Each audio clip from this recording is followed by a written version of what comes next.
Assalamualaikum warahmatullahi wabarakatuh. Sebelumnya, perkenalkan nama saya Sikadrian Stefani.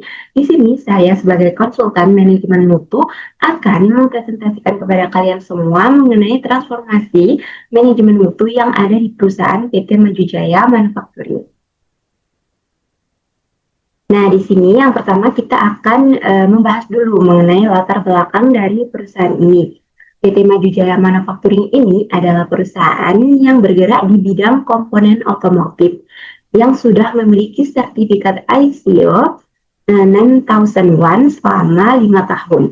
Namun dalam 2 tahun terakhir ini, pertumbuhan di perusahaan ini itu tidak diikuti dengan penguatan sistem manajemen mutu yang sangat kuat. Nah, hal ini menyebabkan mulai muncul berbagai masalah, terutama pada kualitas produknya. Nah, di sini kita bisa lihat diagram tren tingkat produk cacat. Nah, di sini tingkat produk cacat pada bulan Januari ini hanya menunjukkan di angka 2% saja. Tapi bulan demi bulan yang kita lalui ini, tren produk cacat ini semakin meningkat. Yang awalnya 2% di bulan Januari meningkat menjadi 3% di bulan Februari dan meningkat pesat menjadi 9% di bulan Juni. Nah, hal ini mengidentifikasi bagi kegagalan kontrol kualitas produk yang ada di perusahaan ini. Di sini ada diagram fishbone. Nah, di sini menunjukkan akar-akar masalah dari peningkatan produk cacat yang terjadi di perusahaan ini. Pertama yaitu menurut Six Sigma yang pertama ada people.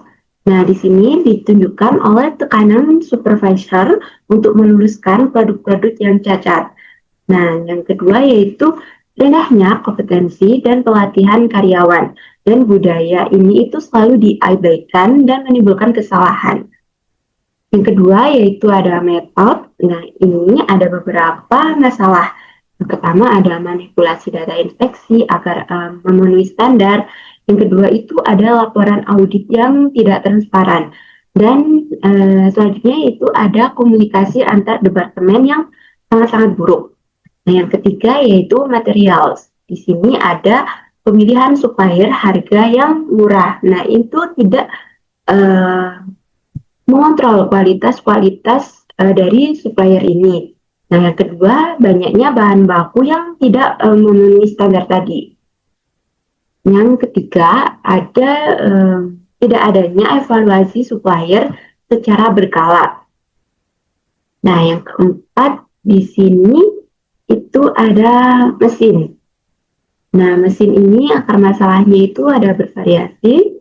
Yang pertama ada variasi proses yang tinggi, kurangnya perawatan, dan juga proses ini tidak terkendali secara statistik. Selanjutnya yaitu ada pengukuran. Di sini tidak adanya kontrol chart yang digunakan, data kualitas dicatat tapi tidak dianalisis, dan juga variasi ukuran komponen ini yang sangat-sangat tinggi. Nah, yang terakhir yaitu ada lingkungan. Di sini di lingkungan ada beberapa faktor. Yang pertama ada budaya kualitas yang lemah, karyawannya enggan memberi saran ataupun enggan diberikan tanggapan.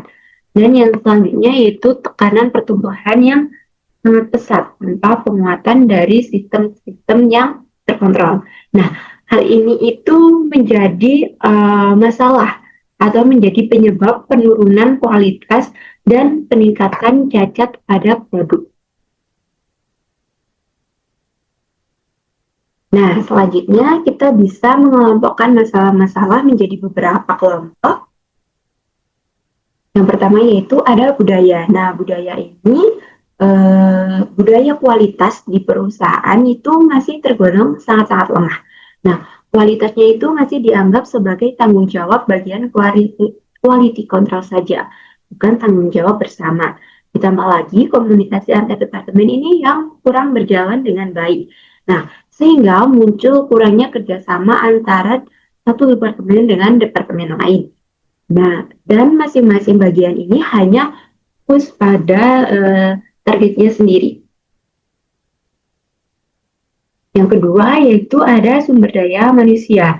Nah, dari sisi sumber daya manusianya sendiri, karyawan itu mulai mengalami penurunan motivasi karena kurangnya perhatian terhadap pengembangan skill pada karyawan. Nah, karyawan juga merasa tidak dilibatkan dalam peningkatan kualitas karena saran yang diberikan itu sering tidak ditindaklanjuti atau tidak digubris. Nah, selain itu tidak adanya sistem reward bagi karyawan untuk membuat kontribusi karyawan ini menjadi kurang dan karyawan ini merasa kurang dihargai karena tidak adanya sistem reward pada karyawan.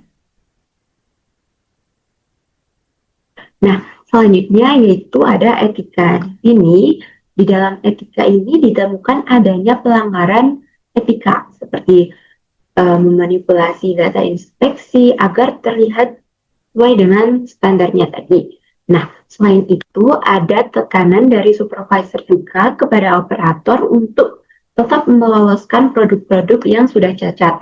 Kondisi ini diperparah dengan audit internal yang tidak transparan dan cenderung itu menutupi kesalahan atau masalah yang sebenarnya terjadi.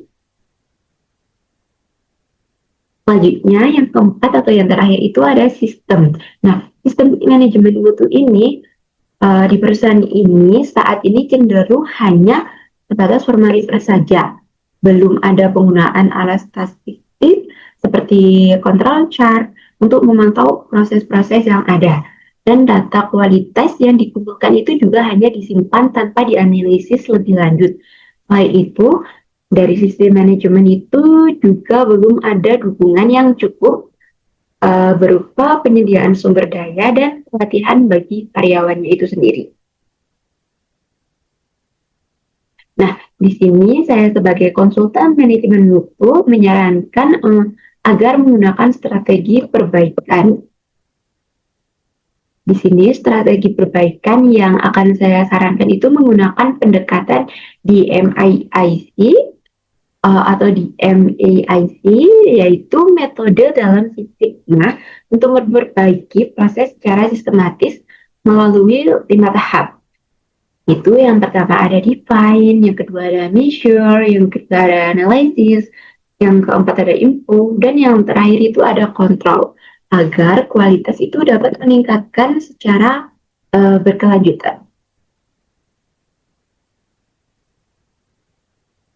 Nah, langkah-langkah yang perlu dilakukan itu yang pertama ada melakukan evaluasi dan audit ulang terhadap supplier.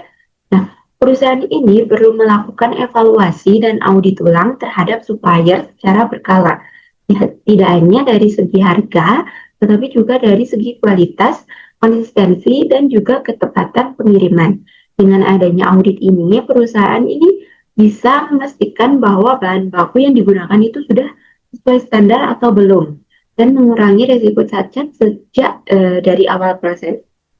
Nah, selanjutnya yang kedua yaitu ada menerapkan SPC untuk mengontrol proses produksi. SPC ini digunakan untuk memantau kestabilan proses produksi melalui data statistik seperti control chart. Nah, dengan menggunakan metode ini, perusahaan itu dapat mendeteksi penyimpangan lebih awal, sehingga tindakan perbaikan ini bisa dilakukan sebelum menghasilkan proses cacat dalam jumlah besar.